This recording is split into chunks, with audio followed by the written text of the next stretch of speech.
as of the disease pathway, it is also a protozoal disease, that is the amoebiasis.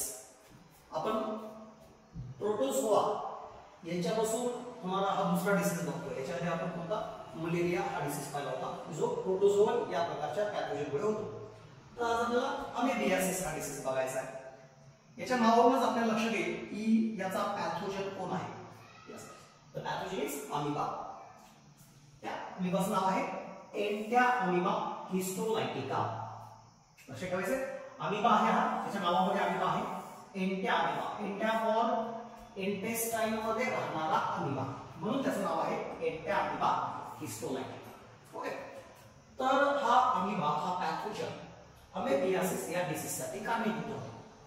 हा pathogen आपल्या बॉडीमध्ये कसा entry करतो, the mode of transmission.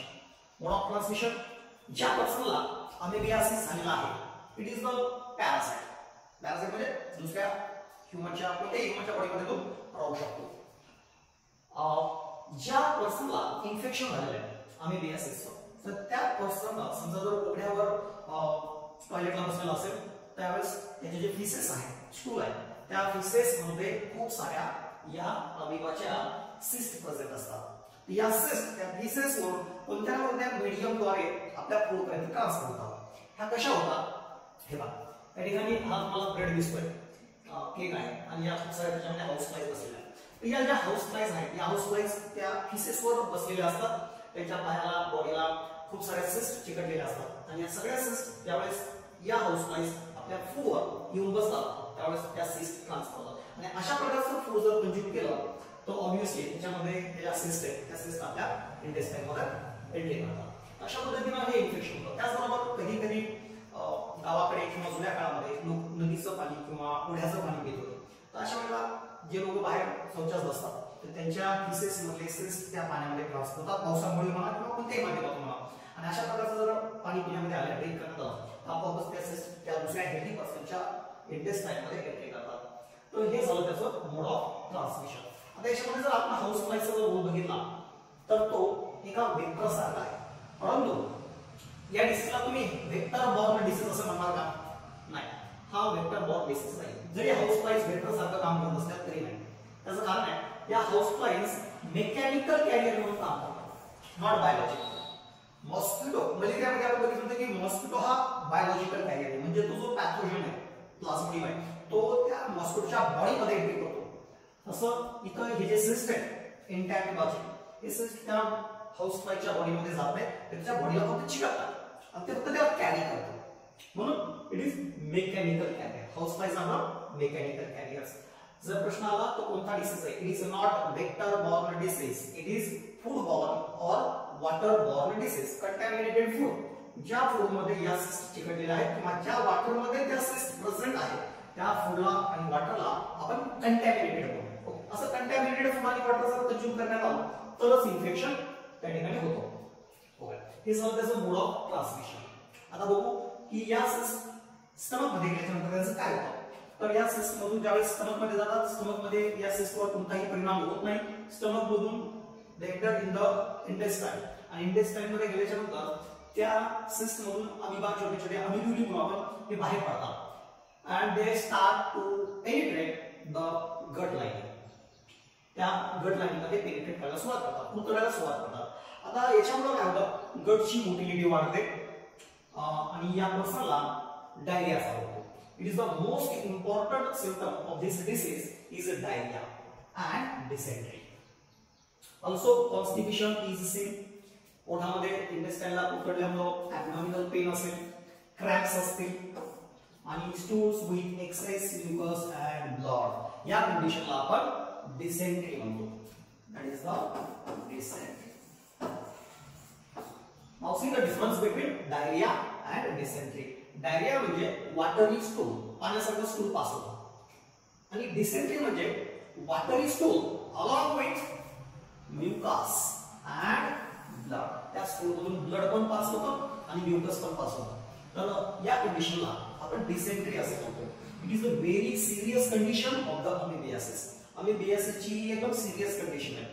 त्याचे जे सिम्पटम्स आहेत ही सिव्हिअर प्रकारचे सिम्पटम्स आहेत. जर त्याच्या स्टूल मधून म्युकस आणि ब्लड जर पास होत असेल तर it may fatal to that person. अशा प्रकारचे सिम्पटम्स आपल्याला त्या पर्सन मध्ये पाहायला मिळतात. ॲब्डोमिनल पेन खूप जास्त असतो आणि अर्ध्या तासाला त्या पर्सनला डिफिकेशन साठी जावं लागतं. इव्हन जर त्याच्या बॉडीमधील डिहायड्रेशन करेक्ट नाही केलं गेलं तर त्या पर्सनच्या याच्यामध्ये डेथ पण होऊ शकते. म्हणून हा डिसीज खूप डेंजर आहे. हे झाले म्हणजे सिम्पटम्स. अशा प्रकारचा हा अमिबियासिस डिसीज आहे. त्याला प्रिव्हेंट कसं करायचंय ते आपण नंतर बघणार जाऊ. ओके, आता आपण दुसरा डिसीज बघूया. That is ascariasis. It is helminth disease. Helminth याच्या आधी जो प्रोटोझोन डिसीज होता हा हेल्मिंथ डिसीज. हेल्मिंथलाच आपण वर्म्स म्हणतो. Yes, worms. जंतू, मराठीमध्ये काय म्हणतात त्याला? जंतू. लहान मुलांमध्ये या डिसीजचं प्रमाण खूप जास्त आहे. Very common in child age. अडल्टमध्ये पण होऊ शकतो पण त्याची जी फ्रिक्वेन्सी ती खूप कमी आहे. त्याचं कारण पण सांगतो मी. नाउ से द पॅथोजन कोणता वर्म आहे की जो आपल्या बॉडीमध्ये गेल्याच्या नंतर एस्केरियासिस नावाचा डिसीज होतो. तर त्या वर्मचं नाव आहे एस्कॅरिस ल्युब्रिक्वेंस. यस, एस्कॅरिस ल्युब्रिक्वेंस हा तो वर्म आहे. It is round worm. कोणत्या प्रकारचा वर्म आहे? Round worm. It is round. आयासारखे किंवा अर्थवर्म गांडुळासारखे हे वर्म्स असतात. त्याची साईज व्हॅरीज खूप. त्या पेनाएवढी पण होऊ शकते, फ्यू सेंटीमीटर 10 और 15 सेंटीमीटर ऑल्सो. तर हे वर्म्स बॉडीमध्ये कसे जातात? तर वर्म्स डायरेक्ट इंटेस्टाइन मध्ये जात नाही. तर काय होतं? The mode of transmission. Ascaris हा वर्म्स आपल्या बॉडीमध्ये कशा पद्धतीने एंट्री होतो, त्याचं इन्फेक्शन कसं होतं. ज्या पर्सनला सेम आताच आपण बघा डिसीज बघितला अमिबियासिस. अमिबियासिसच्या पर्सनच्या स्टूल मध्ये जशा सिस्ट प्रेझेंट असतात अगदी त्याच पद्धतीने ज्या पर्सनला एस्कॅरियासिस हा डिसीज झालेला आहे त्याच्या स्टूल मध्ये या वर्मचे एग्स प्रेझेंट असतील. काय प्रेझेंट असतील? एग्स, अंडी प्रेझेंट असतील त्याची. आता यामध्ये स्टूल पास केले हे अंडे, हे जे एग्स आहेत ते खूप लहान असतात.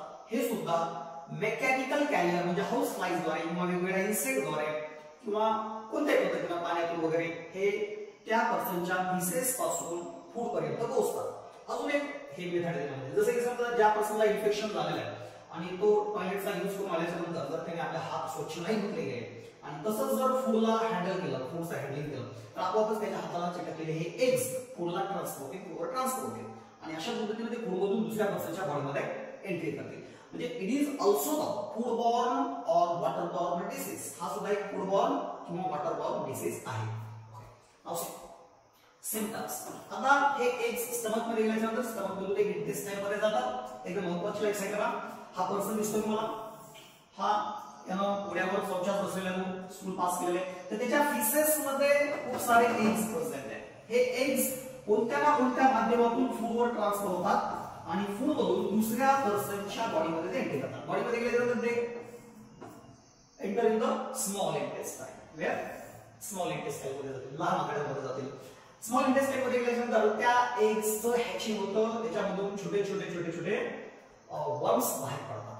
These are the larval stage. त्यांच्या त्या लार्वल स्टेज असतील. आता हे जे वर्म्स आहेत हे एवढे मायक्रोस्कोपिक आहेत, एवढे सूक्ष्म आहेत की हे इंटेस्टाइनला पेनिट्रेट करून त्या ठिकाणी ब्लड मध्ये जातात. They enter in the blood and blood मधून they transfers to the lungs. Lungs मध्ये जातात. लंग्स मध्ये दे गेट मॅच्युअर. त्याची डेव्हलपमेंट होते. डेव्हलपमेंट झाल्यानंतर ते थोडेसे मोठे होतात आणि तिथं डेव्हलपमेंट झाल्याच्या नंतर मग लंग्स मधून ते हळूहळू वर यायचा प्रयत्न करतात आणि ट्रकिया मधून फॅरिंग्स पर्यंत येतात आणि फॅरिंग्स मधून परत इसोफॅगस मध्ये एंट्री करतात. आपण स्ट्रक्चर बघितलेलं आहे. लॅरिंक्स फॅरिंग्स आणि इसोफॅगस हे दोन ट्रॅक आहेत, श्वसन नलिका आणि अन्ननलिका. या दोघांचे कनेक्शन सुद्धा आहे pharynx घशामध्ये.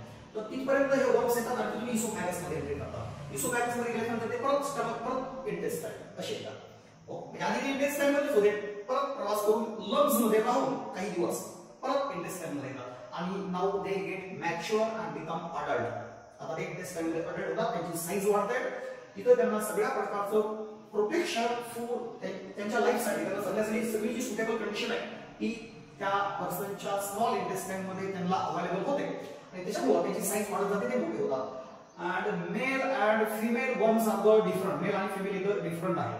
now at that region male आणि female त्यांचं तिथं mating होतं आणि reproduction मेल आणि फिमेलच्या बॉडी मधला थोडासा डिफरन्स सांगतो. वर्मची जर साईज बघितली आपण मेल आणि फिमेलची, तर female worms are longer than mail.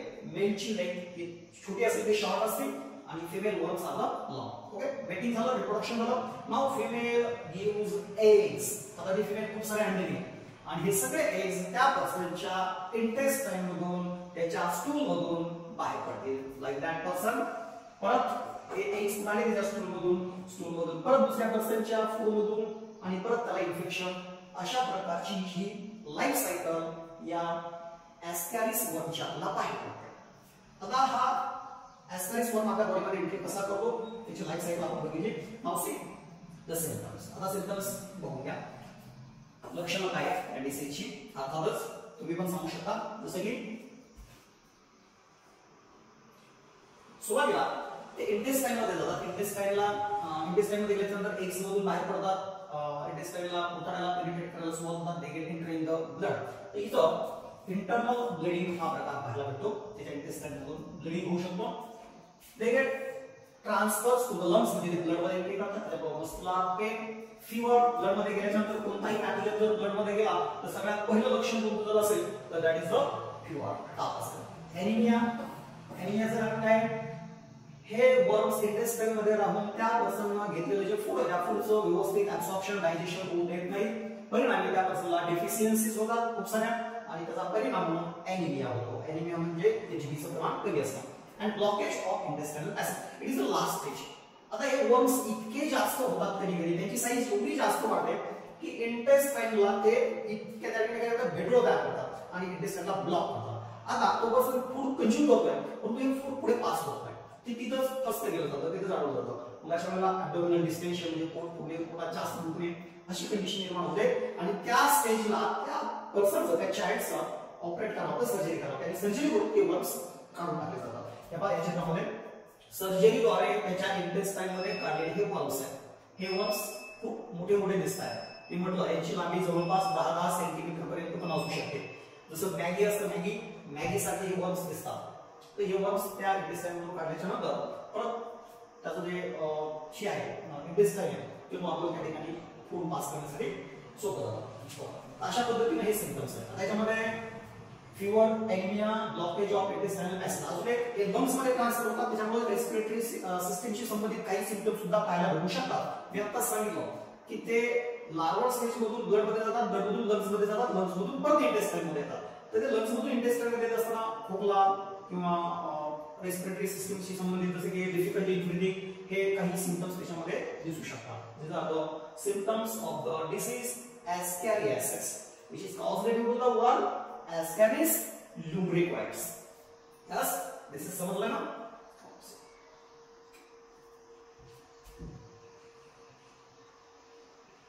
See, another helminth disease हा सुद्धा एका वर्ममुळे होणारा डिसीज आहे. त्या वर्मचं नाव आहे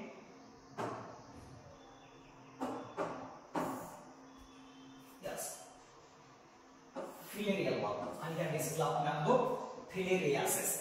फिलेरियासिस कॉमन नेम जे आहे आपण बोली भाषेमध्ये जे वापरतो दॅट इज द एलिफंटायसिस. एलिफंटायसिस म्हणजे हत्ती रोग, म्हणजे हत्तीचा रोग नाही. हत्ती रोग याला का म्हणतात, एलिफंटायसिस का म्हणतात, आणि या डिसीज मध्ये ज्या पर्सनला इन्फेक्शन झालेलं आहे त्याचे जे लेग्स आहेत, एक्स्ट्रीमिटीज आहेत, या हत्तीच्या एक्स्ट्रीमिटीज सारखे म्हणजे हत्तीच्या पायासारखे त्याचे पाय दिसतात, सुजतात, त्याच्यावर खूप सारी सूज असते. म्हणून या डिसीजला हत्ती रोग असं म्हटलं जातं, म्हणजे एलिफंटायसिस असं म्हटलं जातं. पायावर खूप जास्त सूज असते. या डिसीजचं सगळ्यात मोठं सिम्पटम काय असतं, that is the oedema for the extremities and specially legs, पायावर. हा डिसीज का होतो, कसा होतो ते आपण बघू. द पॅथोजन इज, हा डिसीज निर्माण करणारा जो पॅथोजन आहे तो कोण आहे, that is the worm. Okay, काय नाव आहे त्याचं, उचेरिया बॅनक्रॉफ्टी अँड उचेरिया मलाई. Ucheria brogi, Ucheria malai, Bancrofti, these are the common worms which can cause the filariasis. Okay, याच्यामध्ये हा Bancrofti जास्त कॉमन आहे. Okay, आता हे वर्म्स आपल्या बॉडीमध्ये कसे एंट्री करतात that is the mode of transmission. See ही चित्रामध्ये बघू शकतो तुम्ही वर्म्स कसे दिसतात ते. It is the mosquito borne disease. हा डिसीज काय मॉस्किटो बॉर्न डिसीज म्हणजे मॉस्किटोच्या बाईटमुळे होणारा डिसीज आहे.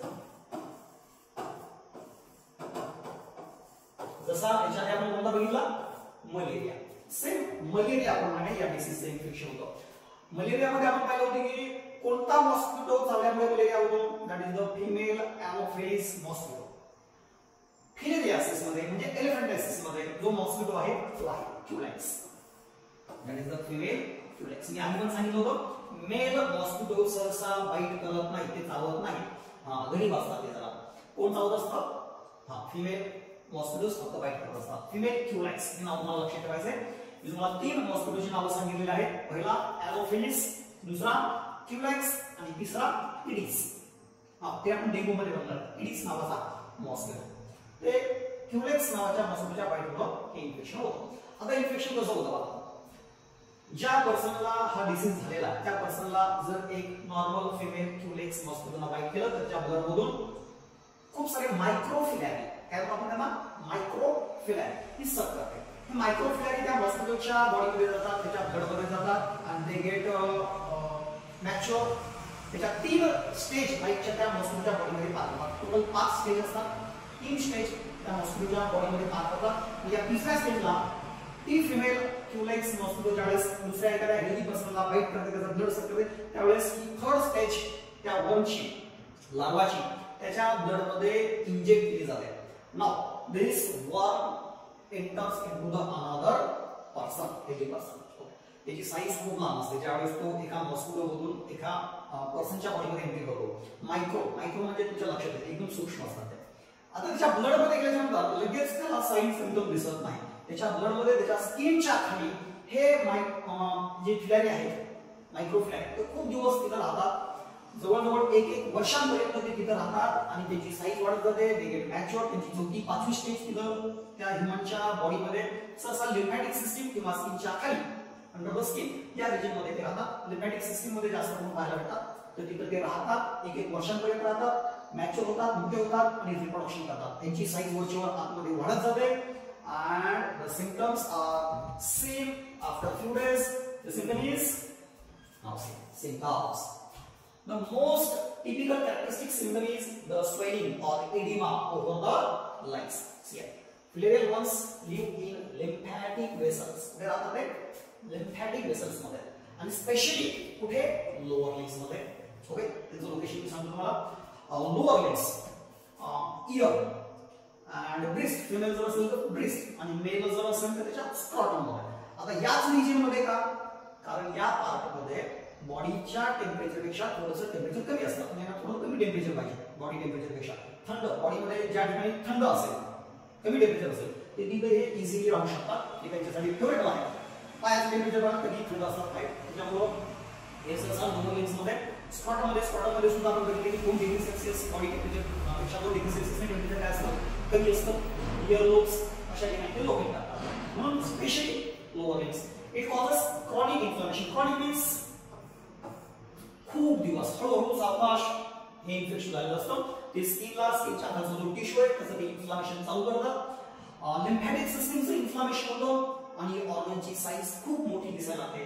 ओके, वर्षानुवर्षे ते त्या ठिकाणी राहू शकतात. Legs and genital organs may deform म्हणजे त्यांची जी नॉर्मल साईज आहे त्या साईज पेक्षा ही साईज खूप मोठी असते. ऑफियर पिक्चर त्या ठिकाणी याचे पाय तुम्ही बघू शकता की कशा पद्धतीनं नॉर्मल लेग पेक्षा त्याच्या लेगची साईज अनेक पटीने वाढली. म्हणून याला आपण हत्ती रोग असं म्हणतोय. सी या स्क्रॉटमची साईज तुम्ही इमॅजिन करू शकता या चित्रावर की स्क्रॉटमची साईज एकदम मोठी झालेली आहे. त्याच्यामुळे डिफॉर्म्ड ऑर्गन्स आपल्याला तिथं पाहायला भेटतात. हा खूप भयानक अशा प्रकारचा डिसीज आहे आणि या डिसीजचं कारण काय आहे मॉस्किटो बाईट. कोणता mosquito? That is the Culex, female Culex mosquito. या डिसीजची साथ जर एखाद्या रिजन मध्ये एखाद्या परिसरामध्ये जर पसरली तर हे खूप भयानक असतं. कारण हा डिसीज 2-3 दिवसामध्ये कव्हर होणारा नसतो, कंट्रोल मध्ये येणार नसतो. त्याला वर्षानुवर्षे ट्रीटमेंट घ्यावी लागते, त्यावेळेस ते रिकव्हर होतात. हेल्थ डिपार्टमेंटसाठी खूप चॅलेंजिंग अशा प्रकारचा हा डिसीज आहे. त्याला कव्हर करणं आणि त्याचे जे लक्षण आहेत ते पण लगेच दिसत नाही. लक्षण दिसायला खूप वेळ लागतो. जोपर्यंत लक्षण दिसतात, पेशंट सापडतो, तोपर्यंत या डिसीजचं बऱ्यापैकी स्प्रेडिंग झालेलं असतं आणि त्यावेळेस हा डिसीज कंट्रोल करणं अवघड असतं. आपल्या इकडं याचं एवढं प्रमाण नाहीये, परंतु काही साऊथ इंडियामध्ये हा डिसीज आपल्याला जास्त प्रमाणामध्ये पाहायला भेटतो. तरी याचं प्रमाण खूप बऱ्यापैकी कमी झालेलं आहे. कसा कमी करावा लागेल, हा डिसीज प्रिव्हेंशन कसं करावं लागेल ते आपण नंतर बघू. जसं आपण मलेरियाचं बघितलंय, मॉस्किटो बाईट कमी करणे हे याचं सगळ्यात महत्त्वाचं प्रिव्हेंशन आहे. हे पहा, दिस इज द क्युलेक्स मॉस्किटो. लक्षणात आली सगळ्यांच्या सिम्पटम्स.